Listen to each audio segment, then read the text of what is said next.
കേരള രാഷ്ട്രീയത്തിൽ അടുത്ത കാലത്ത് ഒരു ഷൂട്ടിംഗ് സ്റ്റാറിനെ പോലെ ഉദിച്ചുയർന്ന ഒരു ചെറുപ്പക്കാരനായിരുന്നു രാഹുൽ മാങ്കൂട്ടത്തിൽ.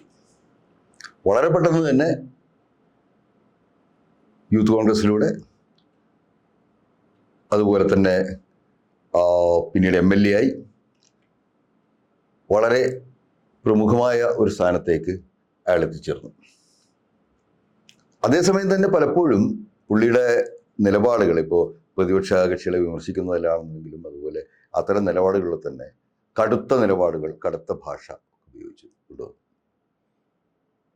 തീർച്ചയായും ഇത്തരത്തിൽ വളരെ പെട്ടെന്ന് വളർന്നു വന്ന ഒരു ചെറുപ്പക്കാരൻ അതേപോലെ തന്നെ വളരെ പെട്ടെന്ന് തന്നെ വലിയ ആരോപണങ്ങളുടെ നടുവിൽ എത്തിയിരിക്കുകയാണ്. നിലവിൽ ഇപ്പോൾ ധാരാളം പെൺകുട്ടികളാണ് ഈ ചെറുപ്പക്കാരന് നേരെ ആരോപണം ഉന്നയിച്ചിരിക്കുന്നത്. അപ്പോൾ നമ്മുടെ മുന്നിലുള്ള ഒരു വിഷയം, ഇതുപോലെ ധാരാളം ചെറുപ്പക്കാർ ഇപ്പോൾ നമ്മുടെ കേരള രാഷ്ട്രീയത്തിൽ വളരെ പെട്ടെന്ന് തന്നെ വിവിധ പാർട്ടികളുടെ തലപ്പത്തേക്ക് എത്തിച്ചേർന്നുണ്ട്. അവരിൽ പലരുടെയും രാഷ്ട്രീയ പ്രവർത്തന പാരമ്പര്യം എന്താണെന്ന് ചോദിച്ചു കഴിഞ്ഞാൽ ഈ അന്തിച്ചർച്ചകൾ പങ്കെടുത്തു എന്നതും അതുപോലെ സോഷ്യൽ മീഡിയ ഉപയോഗിച്ചുകൊണ്ട് നെടുങ്കൻ പോസ്റ്റുകൾ ഇട്ടു എന്നുള്ളതാണ് അവർ ചെയ്തിരിക്കുന്ന കാര്യം. അവരെത്ര സമരങ്ങളിൽ പങ്കെടുത്തിട്ടുണ്ട്, അതുപോലെ പൊതുപ്രവർത്തനത്തിൽ അവരുടെ പാരമ്പര്യം എന്താണ്, അവർ എന്നു മുതൽ പൊതുപ്രവർത്തനത്തിൽ ഏർപ്പെട്ടു എന്നൊക്കെ ചോദിച്ചു കഴിഞ്ഞാൽ വലിയ മറുപടിയൊന്നുമില്ല. നമ്മുടെ മുൻ തലമുറ രാഷ്ട്രീയക്കാർ, ഇപ്പോൾ നമുക്കറിയാം, ഇതിന് തൊട്ട് മുൻ തലമുറയിലുള്ള എല്ലാ രാഷ്ട്രീയ പാർട്ടികളിലെയും നേതാക്കൾ അവർ വളരെ കാലം ജനകീയ പ്രശ്നങ്ങളിൽ ഇടപെട്ട് സമരങ്ങൾ നയിച്ച് മുന്നോട്ട് വന്നിട്ടുള്ള ആളുകളാണ്. ഇപ്പോൾ അതിന് ഉദാഹരണമായി നമുക്ക് കേരളത്തിലെ എല്ലാ രാഷ്ട്രീയ പാർട്ടികളിലുള്ള നേതാക്കളെ നമുക്ക് എടുത്തു കഴിഞ്ഞാൽ, അതിപ്പോൾ കോൺഗ്രസ്സിലാണെന്നുണ്ടെങ്കിലും CPM-ലാണെന്നുണ്ടെങ്കിലും CPI-യിലാണെന്നുണ്ടെങ്കിലും നമുക്ക് കാണാൻ സാധിക്കുന്നത് വളരെ കാലത്തെ രാഷ്ട്രീയ പാരമ്പര്യം, വളരെ കാലം സമരങ്ങളിലും അതുപോലെ ജനകീയ പ്രക്ഷോഭങ്ങളും നയിച്ച് വളരെ കാലം പാർലമെൻ്ററി പ്രവർത്തനം നടത്തിയിട്ട് ഉയർന്ന നിലയിലെത്തിയിട്ടുള്ള ആളുകളാണ്. അതിപ്പോൾ നമ്മൾ ഇപ്പോൾ ആരുടെ കാര്യം എടുത്തു കഴിഞ്ഞാൽ, ഇപ്പോൾ നമ്മൾ ഇപ്പോൾ AKG മുതൽ ഇങ്ങോട്ട് ആരുടെ കാര്യം എടുത്തു കഴിഞ്ഞാലും നമുക്ക് കാണാൻ സാധിക്കുന്നത് വലിയ രാഷ്ട്രീയ പ്രവർത്തന പാരമ്പര്യം അവരുടെ പിറകിലുണ്ട് എന്നുള്ളതാണ്. അപ്പോൾ നമ്മുടെ ഇന്ന് സജീവ രാഷ്ട്രീയത്തിൽ നിന്ന് വലിയ നേതാക്കളാണെന്നുണ്ടെങ്കിൽ അവരെല്ലാം തന്നെ ഇപ്പോൾ നിലവിൽ തന്നെയുള്ള നേതാക്കളെ, ഇപ്പോൾ പിണറായി വിജയൻ അനേക കാലത്തെ നിരന്തരമായ സമരങ്ങളിൽ പങ്കെടുത്തിട്ടുള്ള ആളാണ്. ധാരാളം കൊടിയ മർദ്ദനങ്ങൾ ഏറ്റിട്ടുള്ള ആളാണ്. അടിയന്തരാവസ്ഥയിൽ ജയിലിൽ കിടന്നിട്ടുള്ള ആളാണ്.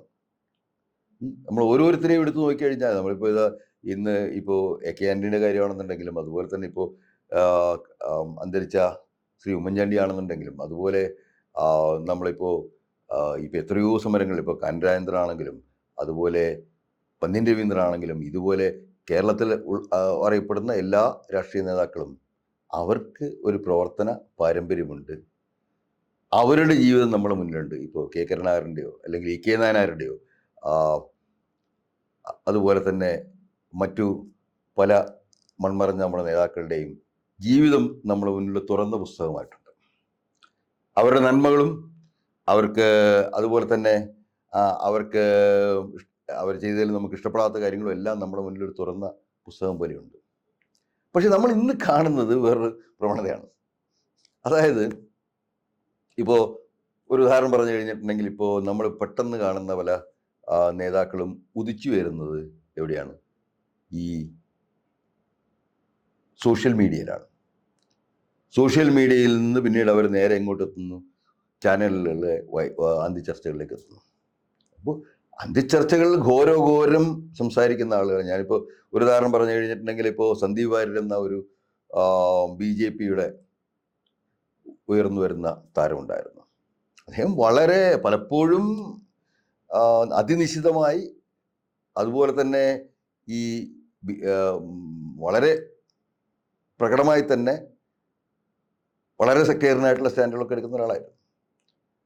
ഒരു ദിവസം നമ്മൾ കാണുന്നു അദ്ദേഹം കരഞ്ഞു വിളിച്ച് എല്ലാ പാർട്ടി ബന്ധങ്ങളും ഉപേക്ഷിച്ചുകൊണ്ട് നേരെ പാർട്ടി മാറി കോൺഗ്രസിലേക്ക് പോവുകയാണ്. അതായത് BJPയുടെ ഏറ്റവും എതിർത്ത് നിൽക്കുന്ന കക്ഷിയായ കോൺഗ്രസിലേക്ക് പോയി. ഇപ്പോൾ അതിനുവേണ്ടി ഘോരഘോരം ചാനലുകൾ സംസാരിക്കുന്നത് നമ്മൾ കാണുന്നുണ്ട്. നേരത്തെ പറഞ്ഞിരുന്ന അഭിപ്രായങ്ങൾക്ക് വിരുദ്ധമായിട്ടുള്ള അഭിപ്രായമാണ് ഇപ്പോൾ പുള്ളി പ്രകടിപ്പിക്കുന്നത്. അതുപോലെ നമ്മൾ ഇപ്പോൾ പാലക്കാട് സീറ്റിൽ ഇടതുപക്ഷ സ്ഥാനാർത്ഥിയെ മത്സരിച്ചിരുന്ന ഒരു ഡോക്ടർ സരിൻ കോൺഗ്രസിൻ്റെ പെട്ടെന്ന് ഉയർന്നു വന്നൊരു വലിയ വക്താവായിരുന്നു. ഒരു തവണ മത്സരിച്ചു, ഒറ്റപ്പാലത്ത് മത്സരിച്ച് തോറ്റു. അപ്പോഴും ഘോരഘോരം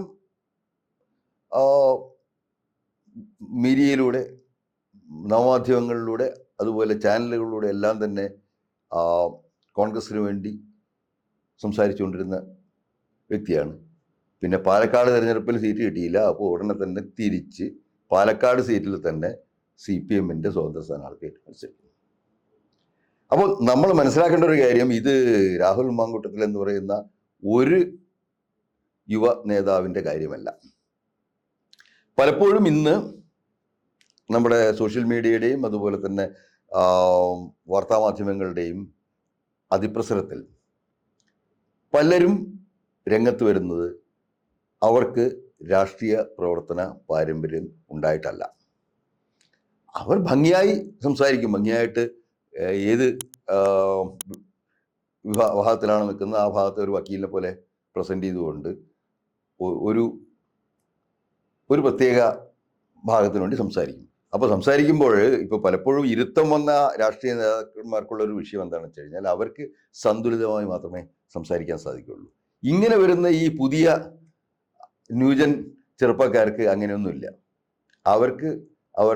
അവർക്ക് തോന്നിയതെന്തും പറയാം, ആരെക്കുറിച്ചും വളരെ മോശമായി സംസാരിക്കാം. അതിനൊന്നും അവർക്കൊരു മടിയുമില്ല. പെട്ടെന്ന് തന്നെ അവർ പോപ്പുലർ ആവുന്നു, അവർ വലിയ സ്ഥാനങ്ങളിലേക്ക് വരുന്നു. അത് കഴിയുമ്പോൾ ഇതുപോലെ എന്തെങ്കിലും ഒരു സംഭവത്തിൽ അവർ പിന്നീട് അപ്രത്യക്ഷരാകുന്നതാണ് നമ്മൾ കാണുന്നത്. അപ്പോൾ ഇത് ഒരൊറ്റപ്പെട്ട സംഭവമല്ല. എല്ലാ രാഷ്ട്രീയ പാർട്ടികളും, കേരളത്തിലുള്ള എല്ലാ രാഷ്ട്രീയ പാർട്ടികളും ഒരു കാര്യം ശ്രദ്ധിക്കേണ്ടതുണ്ട്. അവർക്ക് വേണ്ടി ജാഥ നയിക്കുകയും പോലീസിൻ്റെ അടികൊള്ളുകയും ജയിലിൽ കിടക്കുകയും പാട്ടപ്പിരിവ് നടത്തുകയും ഒക്കെ ചെയ്യുന്ന വലിയൊരു വിഭാഗം ചെറുപ്പക്കാർ ഈ നാട്ടിലുണ്ട്. അവരെല്ലാം തന്നെ ആത്മാർത്ഥമായി ആ പാർട്ടികളിൽ വിശ്വസിക്കുന്നവരാണ്, അതിനുവേണ്ടി പ്രവർത്തിക്കുന്നവരാണ്. പക്ഷെ അവരാരുമല്ല ഈ അവസാന ഘട്ടത്തിൽ നേതൃത്വത്തിലേക്ക് വരുന്നത്. ഇപ്പോഴത്തെ അവസ്ഥയിൽ നേതൃത്വത്തിലേക്ക് വരുന്നത് ഇത്തരത്തിൽ സോഷ്യൽ മീഡിയയെ ഉപയോഗിച്ച് വളരുന്ന ചില ബുദ്ധിമാന്മാരാണ്. ആ കൂട്ടത്തിലൊരു ബുദ്ധിമാൻ്റെ ഒരു പതനമാണ് നമ്മളിപ്പോൾ കാണുന്നത്. അതുകൊണ്ട് രാഷ്ട്രീയ പാർട്ടികൾ ദയവായി ഇനിയെങ്കിലും ശ്രദ്ധിക്കുക. അവർക്ക് വേണ്ടി വിറക് വെട്ടുകയും അതുപോലെ വെള്ളം കോരുകയൊക്കെ ചെയ്യുന്ന ധാരാളം ചെറുപ്പക്കാർ ഇപ്പോഴും ഈ നാട്ടിൽ ബാക്കിയുണ്ട്. അവരെ കണ്ടെത്തി അവരെ വളർത്തിയെടുത്താൽ മാത്രമേ ആ പാർട്ടികൾക്ക് നിലനിൽപ്പുള്ളൂ. ഇത്തരത്തിൽ വരുന്ന ചെറുപ്പക്കാർ അയാറാം ഗയാറാം രീതിയിൽ അവരുടെ സ്വന്തം താല്പര്യങ്ങൾക്ക് വേണ്ടി മാത്രം വരുന്ന ചെറുപ്പക്കാരെ ഡിപ്പെൻഡ് ചെയ്യാൻ പോയാൽ, അവരെ ആശ്രയിച്ചു കഴിഞ്ഞാൽ ഈ പാർട്ടികൾക്ക് വലിയ നാണക്കേടുണ്ടാവും.